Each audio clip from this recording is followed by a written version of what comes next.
Hello everybody and thank you for checking out this week's video. Today I am here in Belgium with Colin. We are going around a scrapyard with loads and loads of cool retro stuff in it. Now, I first came here a couple of years ago, back when I just started doing YouTube, so you may not have seen this video before, but things in there have changed. I can already see over the fence they have got some cool new stuff in. So let's go and take a look around and see what they've got. Pontiac Fiero. Oh, it's a bit, I don't know if I'm going to get round here. I'm a bit too fat these days. Wait, there it is. Oh, look at these seats. How do you even...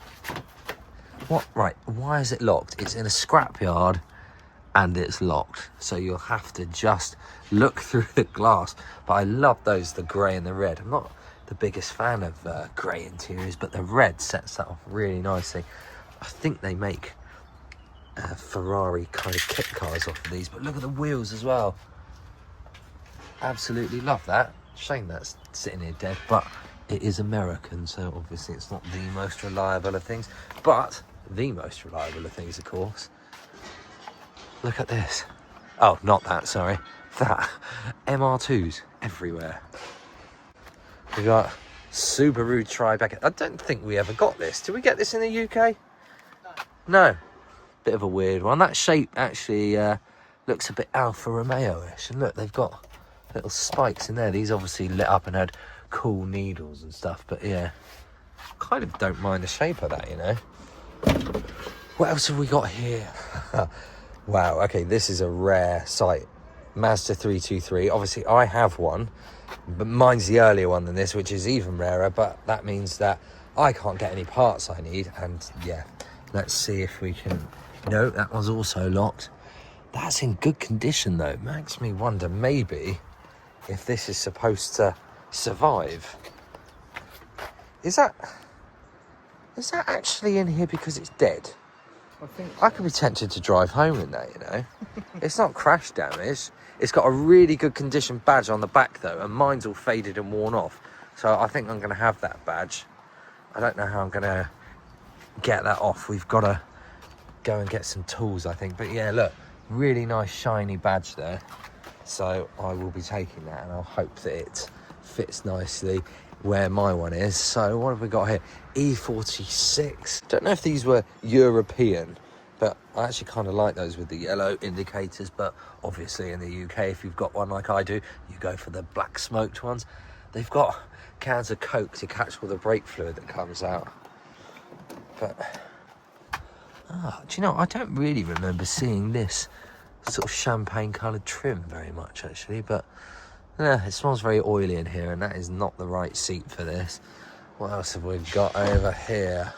Oh, now right down at the hang on, there's two cool old things down here. Let's have a look. Got a Toyota Starlet. Isn't it great that all of the cars from back in the day had these just sort of, all the wheels looked exactly the same. A bit loud now. There's a sort of chainsaw going off in the background. Now this one is open. Do you know, apart from that bolster wear look and a bit of, oh sorry, it's a Corolla, not a Starlet. Apart from a little bit of bolster wear, that's actually really clean. What's the mileage? 244,000 kilometers. I don't know what that is off the top of my head. Is that like 160, 180k? It's a lot of miles. It's done well, but it's obviously served its time. What else have we got? God, look over here. Whatever that is, that looks like the side of an MR2, doesn't it? That's all rotten. I like that one. That one doesn't have a Coke bottle. They're just using a glove. There is quite a modern car. Jaguar XFS. Now, do you know, I love these. I love the style of them. The design's nice. They've got wood in them. They are like the last of the nice old man cars of the modern era. But the engines in these are so awful. They just break for absolutely no reason. And it's not even a case of saying, oh, well, if you maintain them, they're fine. They're just really naff engines. But that's what you get when you've got Land Rover supporting you. One of these little acts. Could someone phonetically say how you pronounce AXM, who knows? Not very interesting. In comparison to that, look at this. That is a beast. Mercedes 200 there, rotten as hell though. It's even got moss growing in the rust. That's a new one for me.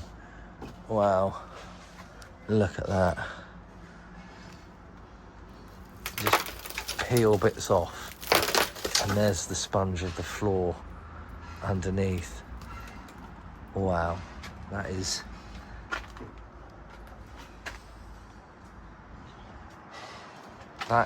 absolutely awful. It's a shame it was allowed to get like it. These cars are so reliable, and look, even back in sort of 60s, 70s era, they put so much engineering into the suspension design. I love the way that Mercedes came up with this. It's a shame that it's no longer on the road. I might try and get a couple of bits of the glass for the lights for that, because I've got a feeling they could be worth a few bob. Anyway, let's move on. In fact, I can see in the distance there one of the cars that I would really like to buy next. Okay, so we are underneath the shelves. Hang on a minute.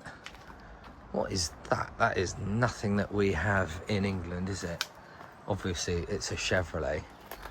Chevrolet what? God, look, they even have these awful Halfords Dragons. Alero. Never heard of that. I wonder if that would have been sold here or whether that's still an import. If you know anything more about those, let me know, please. Do you know, I actually really like the interior of this. I'm not a big American car man, but oh God, it smells. Ah, yes. Oh, that's better. It smells like a Lexus. I quite like it. It's comfy as well. I'm just laying down now in an Alero. That's really clean. But again, I've never seen another one. So it makes me wonder who wants to take the bits. I love that look. It's still got the cradle for an old Nokia phone that you would never use anymore. But somehow they still do occasionally exist in cars like this. But yeah, for a big American, really do like that. Okay, we've got BMW Compact A3 1.9 TDI, and there's a classic up there. I'm sure I probably pointed at that earlier, but I've now forgotten what that was.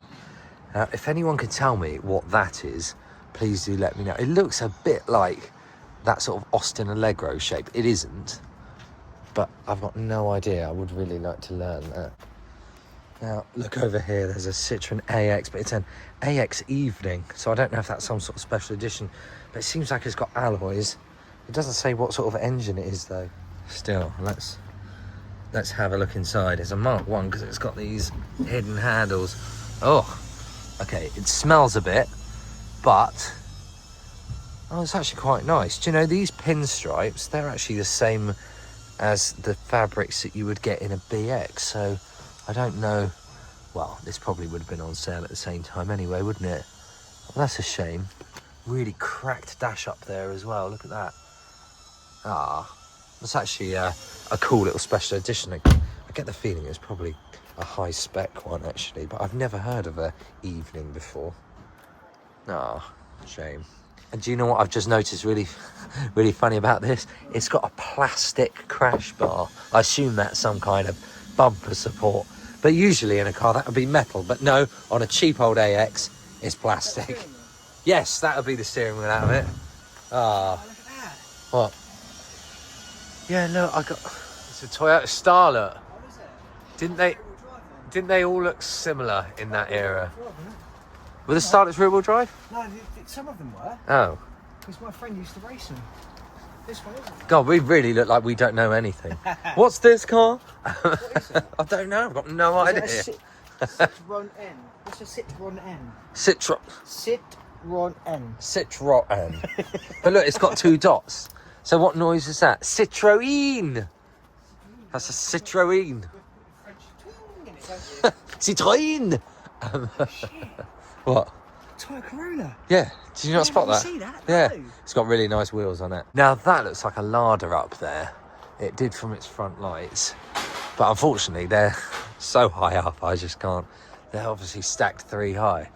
So you're not really getting up there. Okay, so there's a Mazda 6 there, a Celica there, and an MG up there. And in typical MG fashion, look, there's a great big fucking hole in it.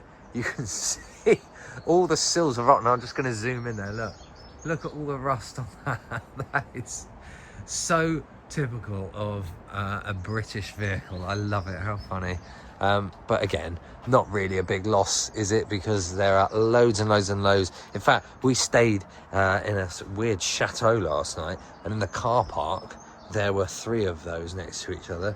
So they were Belgian as well. They were all from around here. But anyway, that's that Jag up there. I love the wheels on that. And then this is a Fiat next to it. In fact, is this the Fiat that was based off the Lada? There's quite a few Lada-ish themed vehicles here. I can't remember if that was one as well.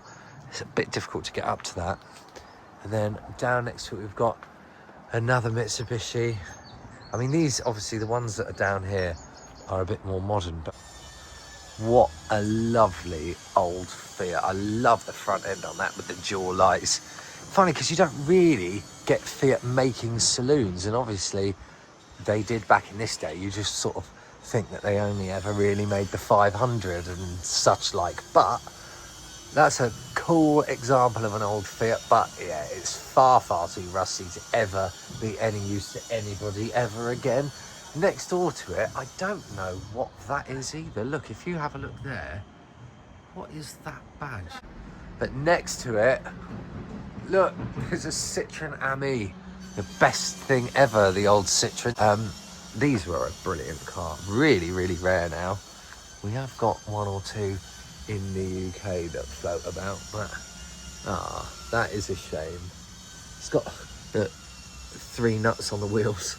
They're not held on by much, but yeah, that is awful to see that. Very, very rarely see them, even when I go to the club meets. Got this old Clio here as well. Do you know, I'm just not happy about that. I'm going to try and get around the front and have a look. Ah, there she is. I mean, it makes sense why it's here. It's crash damaged. Gearbox is hanging out of it. But how on earth would you ever get parts? And who would need them? Well, it looks like I've just bought a BMX. Colin's just bought a BMX. That will just stay sitting here for years. Oh, I hate that. What a shame. Right, Colin's gone and bought a bike, so let's go and have a look. Somehow, in amongst this huge amount of Belgian bikes, Colin's picked out something that's apparently worth... Oh, sorry. Love those 2000 grip handles. Colin's picked out something that's worth a bit of money. Where is it? That red rally BMX right there. Oh, that one. What, and you reckon that's worth... At least 400 quid. And you paid... 50 euros. 50 I've got to get it out yet, so... Oh my God. Yeah, it needs restoration, but it's really cool. Well, right, I'm gonna get it out. Yeah, good luck on getting that out, mate. I'm going to go and have a look over here. Look, there's a Mercedes W202. Now, this is probably scrapped because it's absolutely impossible to sell these. I hate trying to sell them. Love them, though. They drive so nicely. You got me into these. But yeah, I just can't ever do anything with them. They are. Half of the money. Yeah, they drive really smooth. They're brilliant. They don't go too wrong, apart from the fuel senders. They're naff, but yeah, a Twingo. Yes, a true just staple of the road almost in this part of the world. Every other car is a Twingo, but that means that there's always plenty of them in the scrapyard. Let's have a look around here, because these cars seem a bit more modern. They don't seem as funky as some of the other stuff. A Citroen C5. What have we got over here? Oh, look, there's a Ford Cougar up over there. Another Twingo in the back. Oh, wow. Okay. Look at that. A Renault Estafette. That's lovely. God. In fact, I remember that being here for my last trip. I would have thought, again, it's been a couple of years. It's gone. I would have thought it was gone, but it hasn't. That's a shame to see a car like that get crashed. In fact, the amount of damage it's got. Oh, I don't know, it has had a bit of a shunt, hasn't it, that early Astra. Oh yeah, in fact the back of it, what's up with the back? It looks all like sad and snapped. Why does it look so funny? Oh, it might just be because the bumper's hanging off. But these are quite rare as well, actually, especially as an estate, which this one is. Can we open that door? Oh, yeah. I can't really reach. No. For what? Oh, just too short for that. That's a shame. Right, what else have we got round here? Oh, what? Another Velocitis. That's the third one I found on this trip. These are really rare as well. It's funny because I haven't seen any on the road either. So why this one's here? It doesn't... Yeah, I don't really know who the market was for this. Is it just meant to be sort of a bigger Megane, perhaps? But it was back in the era of Renault doing cars with big fat asses on them. And that's probably the biggest, fattest arse they did. Although maybe the Aventime, that also was quite large. But that's cool, the original Cougar. I do like those, I love the shape on them. V6 in that one. Right, I think... Oh, Colin's just got his bike. I was going to say, I think we'll go back over there and see him. But yeah, anyway, that Estafette, love that. What a shame that that's been left. Really like how the radiator fits in that little space. Colin's bike. I remember these from when I was a kid. Probably a bit too fat for it now, though. Right, that is it, guys. Thank you very much for watching. If you like this video, please make sure that you like and subscribe to the channel for more. I will be back again next week with another video. Make sure that you check me out on TikTok and Instagram at Road to Russ, and I will see you again next week. Goodbye.